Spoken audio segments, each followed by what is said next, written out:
하나님의 말씀은 다니엘서 2장 36절에서 45절까지 보겠습니다.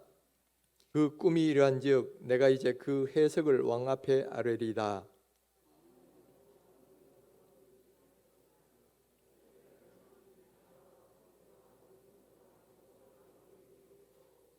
사람들과 들짐승과 공중의 새들 어느 곳에 있는 것을 막론하고 그것들을 왕의 손에 넘기사 다 다스리게 하셨으니 왕은 곧 그 금머리니이다.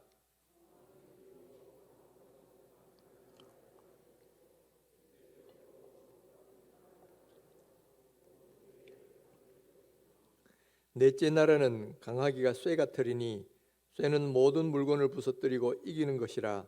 쇠가 모든 것을 부수는 것 같이 그 나라가 문 나라를 부서뜨리고 찌을 것이며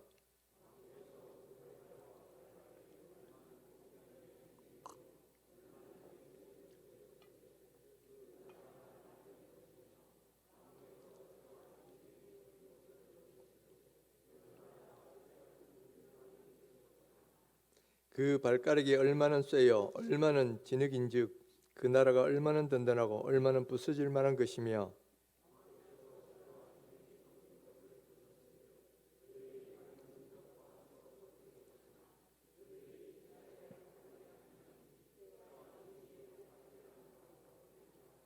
이 여러 왕들의 시대에 하늘의 하나님이 한 나라를 세우시리니 이것은 영원히 망하지도 아니할 것이요 그 국권이 다른 백성에게로 돌아가지도 아니할 것이요 도리어 이 모든 나라를 쳐서 멸망시키고 영원히 설 것이라.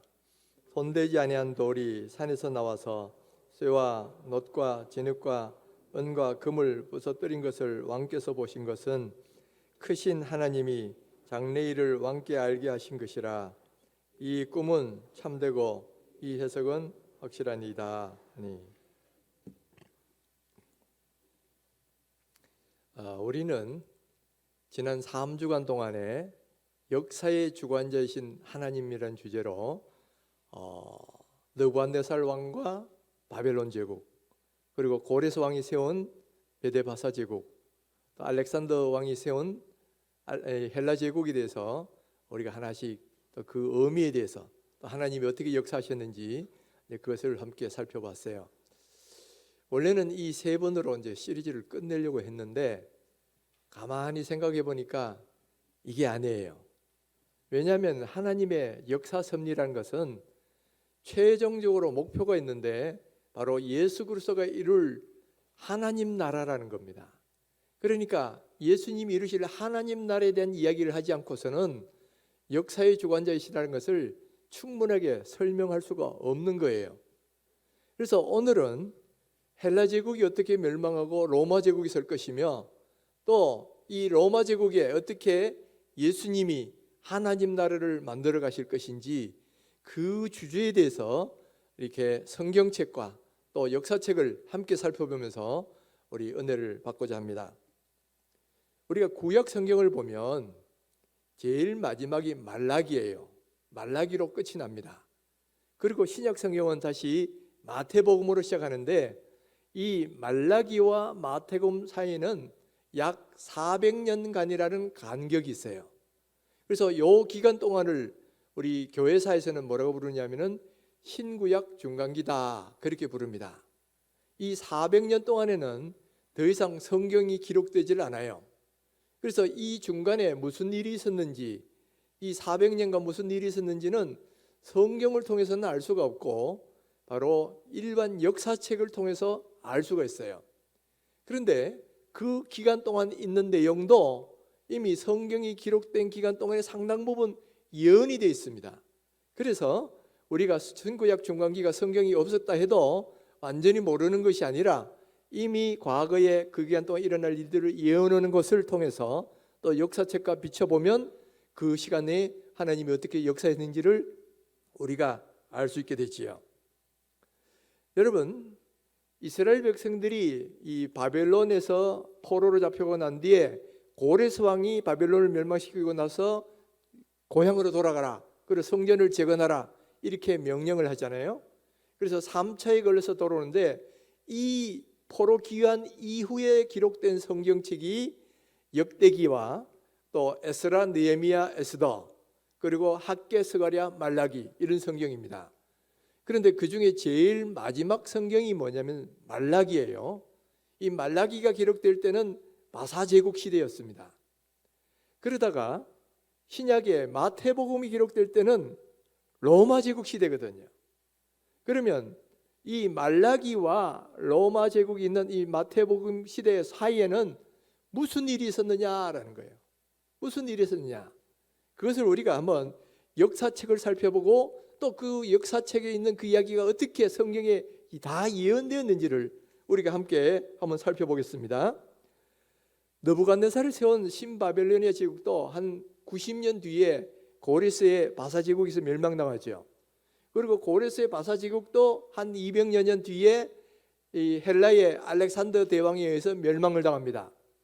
알렉산더가 이 바사 제국을 멸망하고 난 뒤에 바사 제국을 세운 고레스 왕의 무덤까지도 파헤치려고 무덤에 딱 갔는데 보니까 그 무덤 앞에 이런 비문이 있는 거예요. 나 고레스는 한때 세계를 지배했었다. 그러나 언젠가는 이 땅이 다른 왕에 의해서 점령될 것을 나는 안다. 그대가 오리라고 예상하고 오래전부터 여기 누워 기다리고 있었다. 그러나 점령자여, 그대도 언젠가는 누구인가 점령당할 것이다. 그러므로 내 묘를 건드리지 말아주오. 이런 비문이 있는 거예요. 그러니까 한창 살기등등하게 막 묘까지 파헤치려고 왔던 이 알렉산더도 굉장히 그 말 앞에 숙연해지는 겁니다. 아마도 이 고레스 왕도 다리오의 예언을 통해서 자기 뒤에 자기 나라가 영원하지 못하고 다른 나라가 일어날 걸 이미 알았던 것 같아요. 그러니까 권력의 무상함을 이미 세계를 점령했을 그때에 깨닫고 이런 비문을 썼던 거예요. 겸손하게. 그러니까 이것을 바라보면서 이 알렉산더도 자연히 겸허해질 수밖에 없는 거죠. 그러니까 처음에는 그 묘를 파헤치려고 했던 그 알렉산더가 거꾸로 자기 겉옷을 벗어서 그 묘에 이렇게 덮어줬다.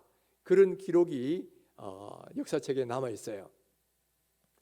여러분, 이 사실이 보여주는 것처럼 어떤 나라도 영원한 나라가 없습니다. 한때는 일어나서 강성하지만은 결국 그 나라도 결국 시간이 지나면 다 패망하더라는 거예요.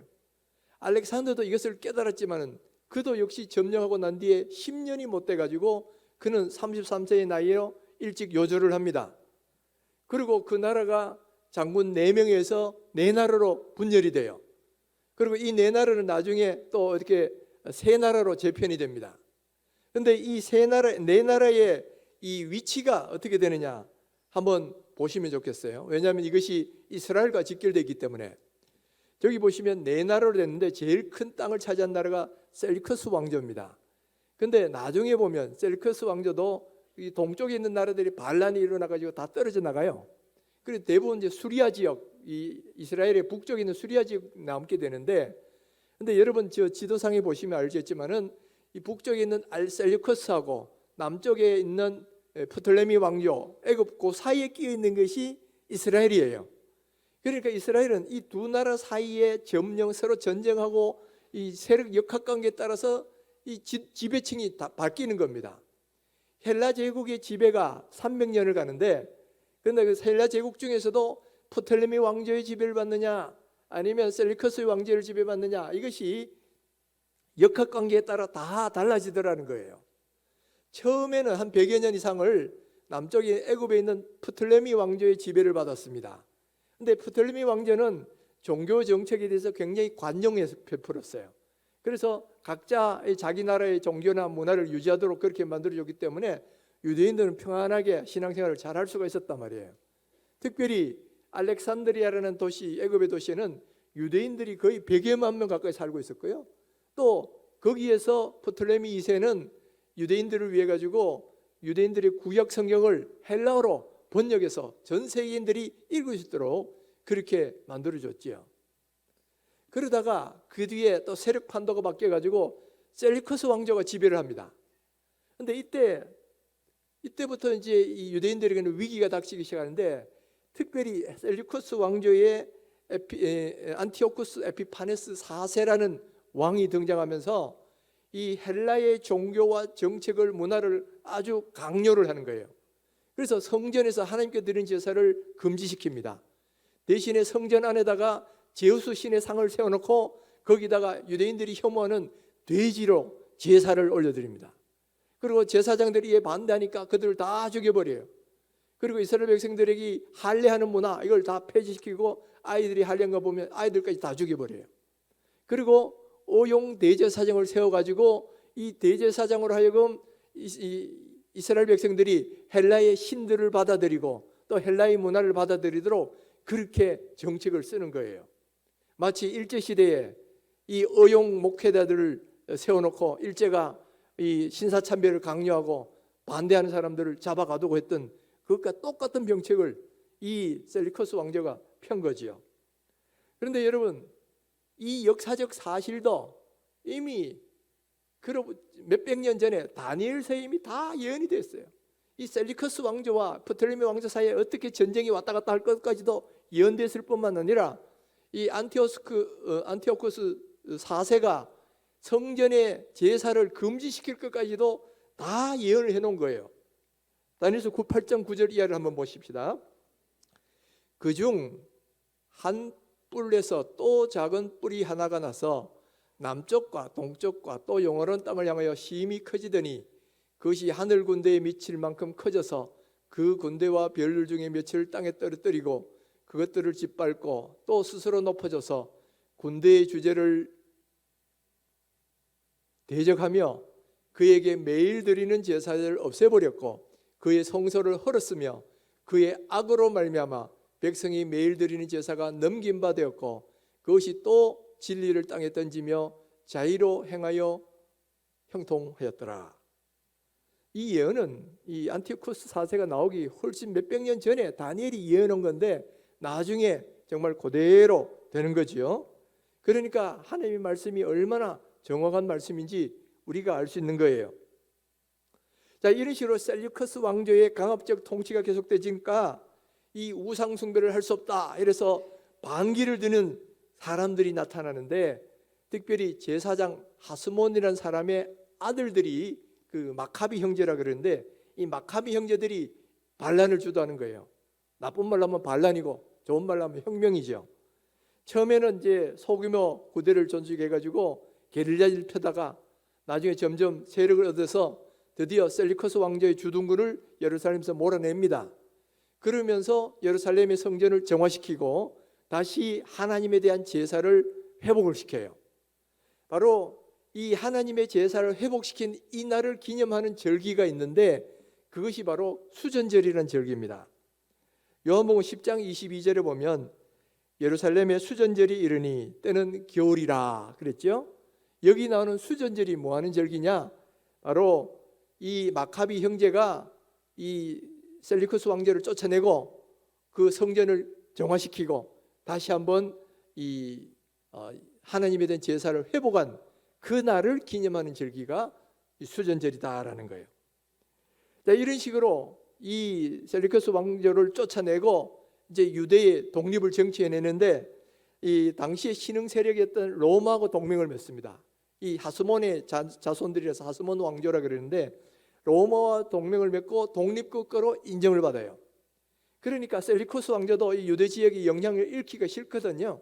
그러니까 이 하스몬의 아들인 요나단을 대사장으로 임명하면서 내가 임명했다는 자부심을 갖는 거죠.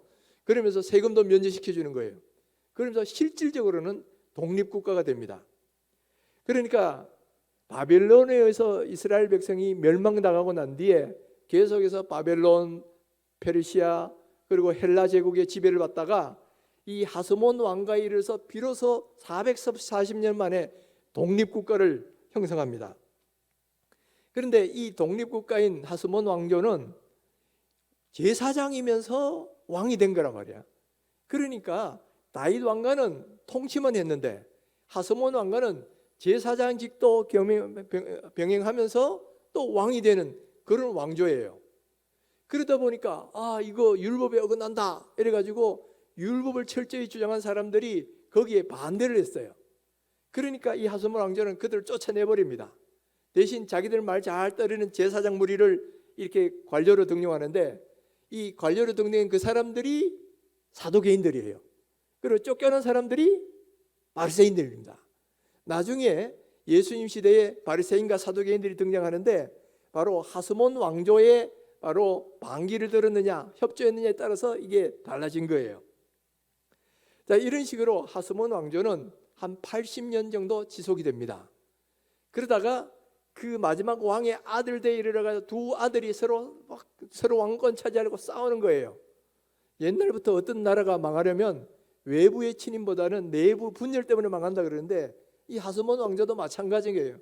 두 아들이 서로 왕이 되려고 막 서로 외세를 끌어다 싸우다 보니까 어떻게 돼요? 결국 당시에 이 지역을 장악하던 로마의 폼페이우스 장군에서 BC 63년에 이 하스몬 왕조도 무너지고 드디어 이스라엘이 또다시 이제는 로마 치하로 들어가게 돼요.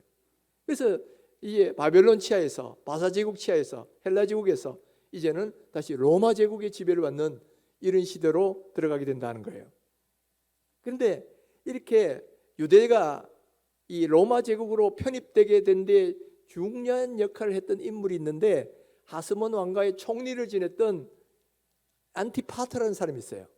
그런데 이 안티파터의 아들이 누구냐면은 헤롯입니다. 헤롯 왕. 그러니까 로마에서 그 공로를 인정해서 이 헤롯을 유대의 왕으로 인정을 합니다. 그래서 헤롯이 이렇게 다스리는데 헤롯 왕의 통치 말기에 탄생하시는 분이 누구냐? 바로 예수 그리스도다라는 거예요. 그 예수님이 유대 왕 헤롯이 다스릴 때, 그리고 전체가 로마 제국의 치하에 있을 때, 그때 예수님이 다스리는 거예요. 탄생하시는 거예요. 이게 바로 중간사, 신구약 중간사의 대략적인 역사입니다. 근데 이렇게 말로 하면 여러분이 잘 이해가 안 되니까 한눈에 딱 이해하도록 여러분 복사해서 나눠드린 거 있죠? 거기 보십시오. 먼저 쫙 정리를 해보시면 역사와 더불어 성경을 이해하면 굉장히 도움됩니다.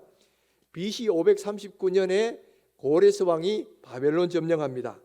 그리고 그 다음 해에 조서를 내려서 바벨론 1차 포로를 귀환하도록 하는데 그때 1차 포로로 돌아간 사람이 스룹바벨이에요.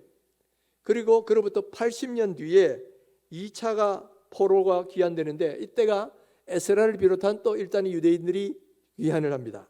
그리고 14년 뒤에 3차 포로 귀환이 일어나는데 이때 돌아온 사람이 느헤미야가 총독이 돼가지고 이 예루살렘에 돌아와서 성벽을 재건하지요. 자, 이렇게 포로 귀환 이후에 기록된 성경이 아까 말한 것처럼 역대기, 그리고 에스라, 느헤미야, 에스더, 그리고 학개, 스가랴, 말라기입니다. 자, 이렇게 바사 제국이 있다가 332년에 알렉산더가 페르시아 제국을 정복하고 헬라 제국을 이렇게 세웁니다. 그리고 그로부터 10년 뒤에 헬라 제국은 4개로 분열이 돼요. 그리고 198년도에 이 이스라엘은 셀레쿠스 왕조의 지배를 받으면서 많은 종교적 탄압을 받습니다. 그러다가 165년은 BC 165년에 마카비 형제가 이 셀레쿠스 왕조에 이렇게 저항해 가지고 예루살렘을 탈환하고 성전을 정화시키죠. 그래서 수전절이 시작됩니다. 그리고 20년쯤 뒤에 독립국가로 인정을 받아 가지고 하스몬 왕가가 시작이 돼요. 그리고 한 80년간 내려오다가 로마에 의해서 결국 하스몬 왕조도 멸망당하고 이제 로마의 지배 아래 들어가게 되는 거. 그리고부터 20년 뒤에 헤롯 대왕이 유대인의 왕으로 임명이 됩니다. 그리고 그 뒤에 예수님이 탄생하시는 거죠. 이것이 바로 신구약 중간기에 일어나는 역사적 사건의 전개예요. 자, 이런 가운데 한편으로는 로마 제국이 이제 헬라를 무너뜨리고 전 세계를 지배하게 되는데, 그러면 로마는 어떻게 해서 제-대제국을 만들었을까? 여러분, 이건 약간 역사를 공부할 필요가 있습니다. 역사와 더불어 성경을 이해하면 이 아구가 딱딱 맞아 들어가기 때문에 성경이 훨씬 더 입체적으로 이해가 돼요. 로마 개국의 전설에 따르면 이 로마는 BC 735년에 늑대의 젖을 먹고 자라났다고 하는 로물루스와 레무스라는 쌍둥이 형제에서 건국됐다는 거예요.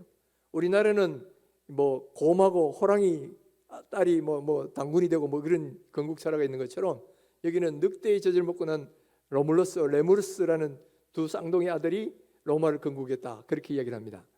처음에는 조그만 마을로 시작을 해요. 그래서 주변 마을하고 자꾸 점점 복속시켜서 점점 확대되다가 결정적으로는 저 지중해 밑에 보면 카르타고라는 강대국이 있습니다. 이 카르타고와 이 강대국이 서로 이 로마 이 지중해 패권을 놓고 서로 싸우는 거죠.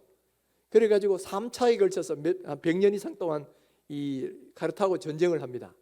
결국 이 전쟁에서 로마가 승리하면서 지중해 패권을 장악을 해요.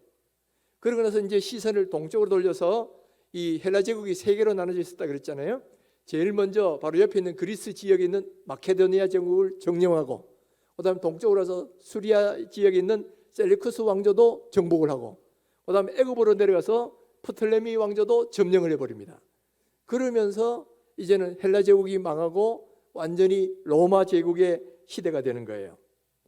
자, 지금 한번 로마 제국이 어떻게 역사가 영토가 팽창을 했는지 한번 조금 보시겠습니다. 저 밑에 보면 연도가 있는데 연도별로 지금 보세요. 이탈리아 반도 중심에서부터 점점 확장해서 스페인, 그리고 마케도니아, 그리고 셀리코스 왕조, 그리고 저 밑에 카르타고 북 점령하고 애국까지 점령하죠. 그리고 영국, 프랑스 점령하고, 저때가 전성기를 누립니다. 그러다가 동로마, 서로마로 나눠져요. 저렇게 색깔이 다른 거 동로마, 서로마입니다. 이때부터 쇠퇴해지기 시작하면서 이제 하나씩 망해지고, 먼저 서로마가 먼저 망하고 동로마는 1000년 뒤에 망해집니다. 자, 이런 식으로 로마가 쭉 되는데, 자, 로마가 이렇게 대제국으로 발전하는 과정에 큰 역할을 한 인물이 있는데 바로 율리어스 카이사르라는 사람이에요. 율리어스 카이사르. 카이사르라는 말이 우리 성경에는 가이사라고 번역이 되어 있습니다. 카이사르가 이제 원 발음 그대로고 우리식으로 음력을 하면 가이사예요. 그리고 영어로는 시저라고 말합니다.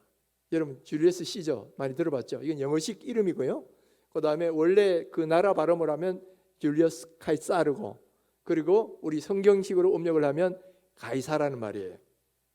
그런데 이 사람 이후에 모든 이 사람 후손들을 성이 가이사인데 전부 이제 황제를 가이사라고 다 부른 거예요. 마치 이집트의 왕들을 바로라고 부른 것처럼 나중에 로마의 황제들을 전부 가이사라고 부르게 됩니다. 일반 명사가 돼가지고. 그런데 이 율리어스 카이사르라는 사람은 마치 바벨론을 세운 느부갓네살이나 바사의 고레스와 같이 로마의 굉장히 중요한 역할을 하는 사람이에요. 이 사람은 예수님이 태어나기 전에 한 100년 전에 태어나서 이 폼페이우스 더불어 삼두 정치를 합니다. 이 로마를 이렇게 3등분해서 서로 하다가 이때 공을 많이 세워요. 그때 프랑스도 점령하고 영국까지도 다 점령해서 아주 넓은 영토를 확장합니다.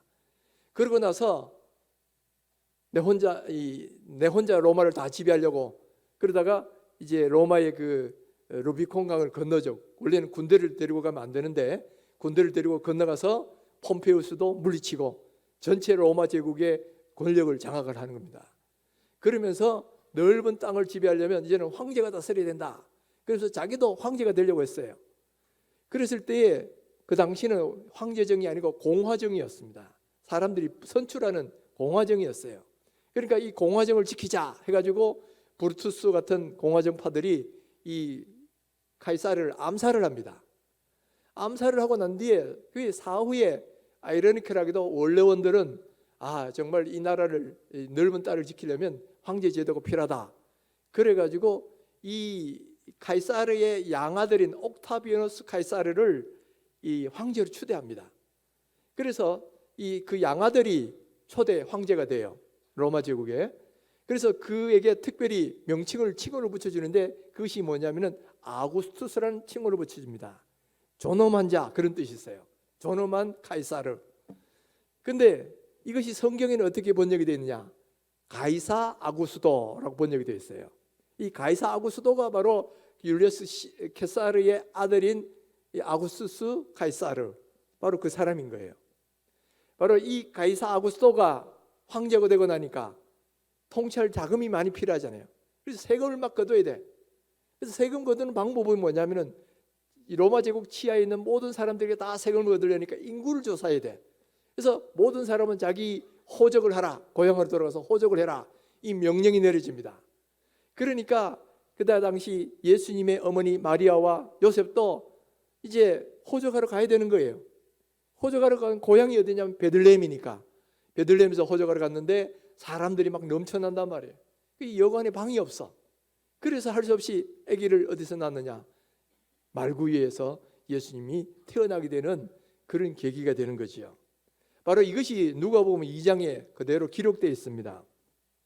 그때에 가이사 아구스토가 영을 내려 천하로 다 호적하라 하였으니 모든 사람이 호적하러 각각 고향에 돌아가매 요셉도 다윗의 집족 속임으로 갈릴리 나사렛 동네에서 유다를 향하여 베들레헴이라는 다윗의 동네로 그 약혼한 마리아와 함께 호적하러 올라가니 마리아가 이미 잉타였더라. 거기 있을 그때에 해살 날이 차서 첫 아들을 낳아 강보로 사서 구유에 누웠으니 이는 여관에 있을 것이 없음이로라. 할렐루야. 여러분, 성경의 이 이야기가 이렇게 인간의 일반 역사하고 딱 연결이 되는 거예요. 그래서 가이사 아구스토가 이 세금 거두려고 했던 것이 결과적으로 하나님의 예언을 실현하는 실현이 되는 그런 계기가 되죠. 그래서 베들레헴에서 예수님이 태어나게 되고 또 이렇게 결국 구약의 예언이 그대로 베들레헴에서 태어날 것이라는 거, 그것이 예언이 그대로 이루어지게 되는 거예요. 바로 이 모든 역사 속에서 보면 이것이 다 하나님의 예언된 대로 가고요. 또 로마가 패권 국가가 되는 것도, 이 로마 시대에 예수님이 탄생하시는 것도, 그리고 이 예수님이 이후에 일어날 모든 복음의 전파를 통해서 만들어진 하나님 나라가 일어나는 것도 우연히 된 것이 아니라 이미 수백 년, 수천 년 전에 하나님의 예언 가운데 다 이루어진 거고 하나님의 섭리 가운데 이루어지더라는 거예요. 역사의 주권자신 하나님은 로마 제국이 일어날 것도 이미 다 예언해 놓으셨고요. 그리고 로마 시대에 예수님이 탄생할 것도 이미 다 예언해 놓으셨다는 거예요. 바로 다니엘 선지자의 예언 가운데 이것이 다 예언이 되어 있어요. 여러분, 다니엘서에는 보면 로마에 대한 예언이 두 번 등장합니다. 첫 번째 예언이 2장에 나오는데, 이번 느부갓네살 왕이 꿈을 꿨을 때 신상을 보았습니다. 신상은 머리, 금으로 된 머리 부분, 은으로 가슴과 팔, 그리고 노수로 된 배와 넓적다리, 그리고 그 밑은 이렇게 철로 된 그런 신상을 보았는 거예요. 그런데 그 중에 로마로 해석되는 네 번째 나라가 얼마나 강한지 이렇게 묘사를 했습니다. 넷째 나라는 강하기가 쇠가 터리니 쇠는 모든 물건을 부서뜨리고 이기는 것이라. 쇠가 모든 것을 부수는 것 같이 그 나라가 문나라를 부서뜨리고 찌을 것이며, 이 로마가 얼마나 강한지 쇠 같다는 거죠. 그리고 두 번째 예언이 7장에 등장하는데요. 이때 다니엘이 이 네 마리의 짐승을 봅니다. 그런데 네 번째 짐승이 로마를 상징하는데 이 네 번째 짐승을 또 이렇게 묘사합니다. 내가 밤 환상 가운데 그 다음에 본 넷째 짐승은 무섭고 놀라우며 또 매우 강하며 또 쇠로 된 큰 이가 있어서 먹고 부서뜨리고 나머지를 발로 밟았으며 이 짐승은 전에 모든 짐승과 다르고 또 10뿔이 있더라. 그리고 이 짐승도 역시 쇠로 된 이로 가지고 모든 걸 막 그냥 부서뜨리고 나머지를 발로 밟아버리고 정말 앞에 있는 짐승보다 더 아주 특별하고 강했다. 성경 그렇게 기록하잖아요. 바로 로마 제국이 이렇게 강성할 것을 이미 다니엘의 예언 속에 다 그대로 예언된 거예요. 여러분, 이 로마 제국의 영토를 한번 보세요. 로마 제국 영토. 이 로마 제국은 과거에 바벨론이나 아수르나 또 바사 제국은 다 동방에 있는 제국들이었습니다. 그러다가 헬라 제국만 유럽에서 시작해서 동방으로 간 제국이에요. 그런데 로마는 서방에서 만들어진 제국입니다. 저렇게 지중해를 중심으로 해서 위로는 영국까지, 서쪽으로는 스페인, 남쪽으로는 아프리카 북부, 애국, 그리고 동쪽으로는 이 수리아와 팔레스타인 지역까지 이 모든 지역을 다 점령한 거예요. 그러니까 어떤 과거의 이 제국들보다 더 큰 영토와 강성한 나라였다는 거예요. 뿐만 아니라 이 로마 제국은 다른 제국들보다도 훨씬 더 오랫동안 존속했습니다. 서로마 제국이 476년에 멸망하고 동로마 제국은 1453년에 멸망합니다. 그러니까 로마 제국 처음부터 끝까지 하면 무려 2200년이나 존속을 한 거예요. 바벨론 제국이 90년이었고 또 바사 제국은 200년 정도 되고 헬라 제국은 300년 정도 됐습니다. 근데 로마 제국은 이렇게 1000년 이상이나 오랫동안 지속되었으니까 얼마나 그 힘이 강했느냐라는 것을 알 수가 있지요. 여러분, 이 로마가 다스리는 이 기간 동안에 전 세계는 몇 가지 혜택이 있었습니다. 바로 로마 군대가 이 가는 길마다 이 군대를 진주하려고 길을 다 닦았어요. 도로가 잘 정비가 되어 있는 거야. 그래서 모든 길은 어디로 통한다? 로마로 통한다라는 말이 이때 딱 만들어졌다는 거예요. 그리고 이 로마가 딱 만들어 이 기간 동안에 산적과 해적을 다 토벌하고, 그래서 이때에 뭐가 이루어지느냐? 바로 예수님이 탄생하신다. 이때가 전 세계는 이제 헬라어로 통일이 되어 있기 때문에 어디 가든지 헬라어만 쓰면 돼요. 또 길도 다 닦여 있어. 또 그다음에 치안이 안정이 되어 있어. 이것을 일컬어서 뭐라 하냐면 팍스 로마나 그렇게 말하죠. 팍스 로마나 라틴어로. 그래서 그걸 본받아가 요즘 미국이 치하에서 뭐 세계 평화 해가지고 팍스 아메리카나 이렇게 만들었는데, 이번에 우크라이나 사태를 보면 전혀 팍스 아메리카나가 아니에요. 전혀 그렇게 되지를 못하고 있습니다. 그러나 어쨌든 로마 치하에서는 어느 정도 유지를 했어요. 바로 이때에 누가 탄생하셨냐? 예수 그리스도가 나셨다는 거예요. 바로 이때에 예수님이 탄생하셨어요. 갈라디아 4장 4절을 보면 때가 참에 하나님이 그 아들을 보내사 여자에게서 나게 하시고, 이렇게 말씀하시는데 때가 찼다는 거예요. 무슨 때가 찼느냐?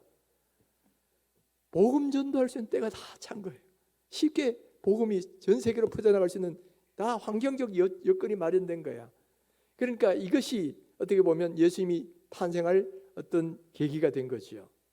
그리고 이런 틀을 잡은 사람이 바로 율리어스 케사르, 카이사르, 이 사람인데, 여러분 이 사람은 황제가 못 되고 죽었지만은 사실은 황제의 틀을 잡았던 사람입니다.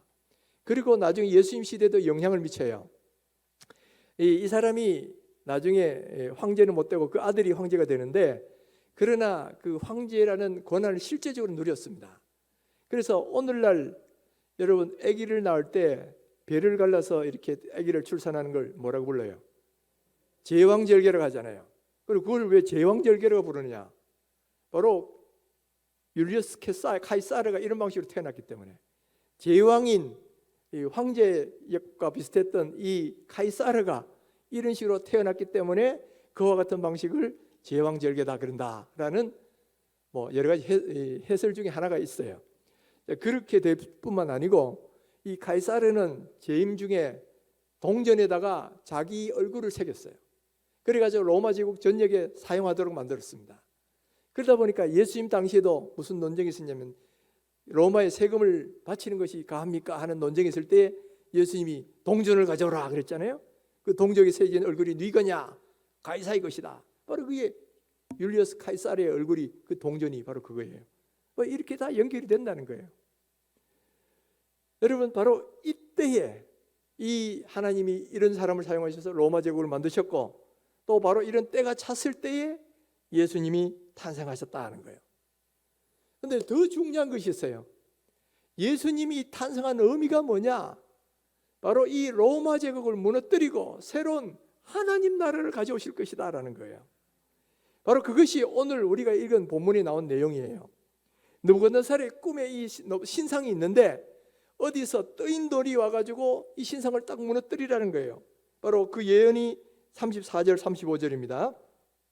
또 왕이 보신즉 손대지 아니한 돌이 나와서 신상의 쇠와 진흙에 발을 쳐서 무너뜨리매 그 때에 쇠와 진흙과 놋과 은과 금이 다 부서져 여름 타작 마당과 겨같이 되어 바람에 불려간 곳이 없었고 우상을 친 돌은 태산을 이루어 온 세상에 가득하였나이다. 이렇게 되죠.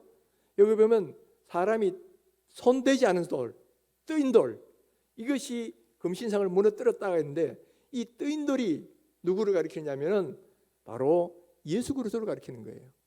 로마 제국 시대에 이 로마 제국에 탄생할 예수님이 이 땅에 오셔서 이 세상 나라를 쳐서 무너뜨리고 이제는 하나님 나라를 세우실 것이다 라는 거예요.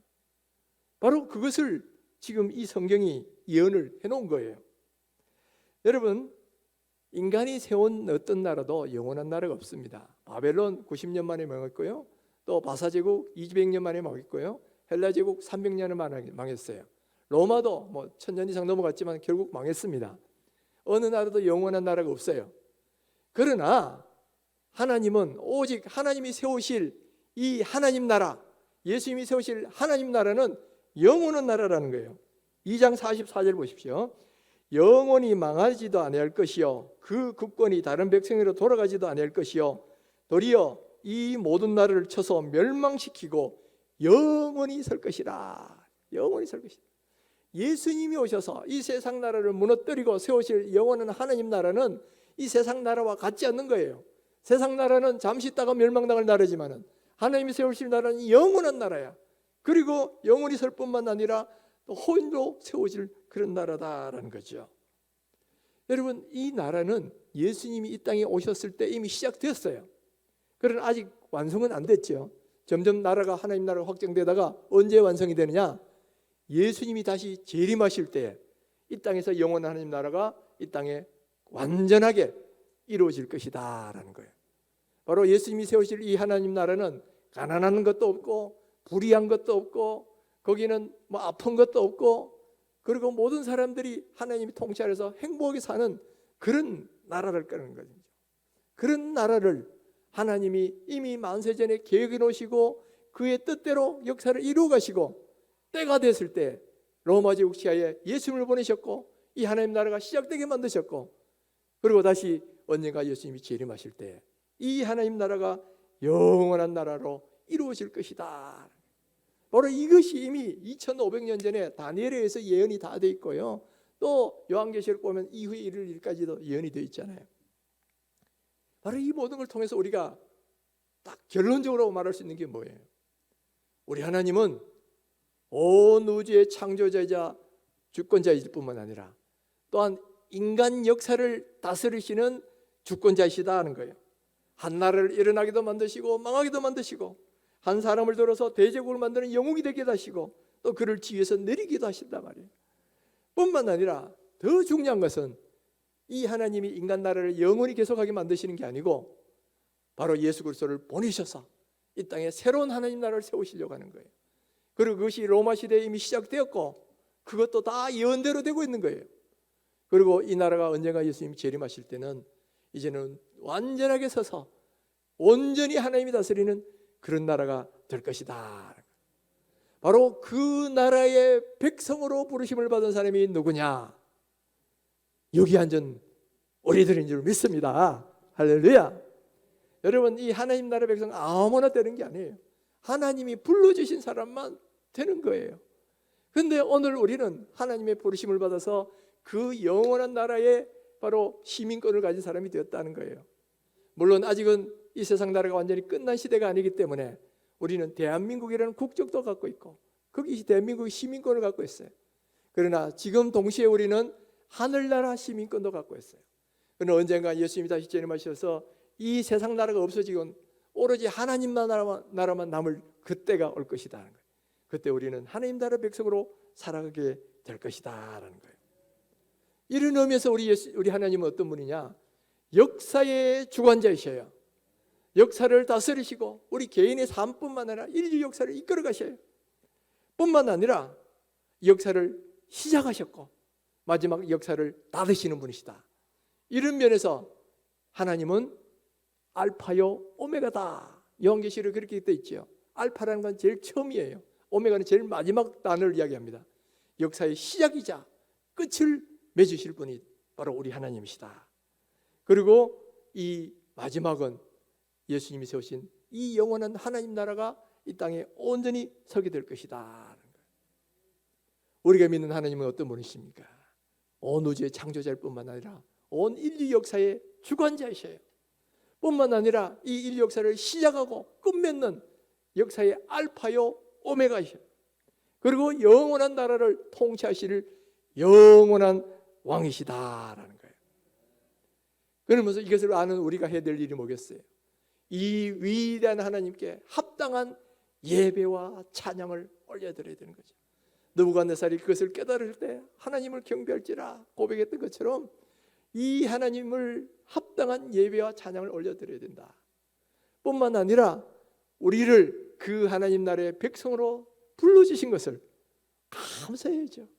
나 같은 이런 사람도 하나님의 백성으로 불러주시니, 하늘나라 시민권자로 만들어주시니 얼마나 감사한 거예요. 이 감사하셔야 돼요. 뿐만 아니라 마지막 날에 영원한 하나님 나라가 이 땅에 도래할 것을 여러분 믿으셔야 돼요. 그리고 그날이 바로 예수님이 재림하신 날인데 그 예수님의 재림을 사모하고 기다리고 또 그리고 깨어 있어서 그때까지 하나님께서 맡긴 사명 열심히 감당하고 있으셔야 된다는 거예요. 지금 요즘 우크라이나 전쟁 때문에 세계가 비상이고 코로나 때문에 모든 세계가 지금 어지럽습니다. 그러나 이런 시대도 언젠가는 끝나고 예수님이 재림하시면 모든 나라가 평정될 때가 올 거예요. 우리는 그때를 기다리면서 우리에게 맡긴 사명 열심히 감당했다가 주님 오실 때에 착하고 충성된 종으로 칭찬받는 모든 성도님 되시기를 주님의 이름으로 축원합니다.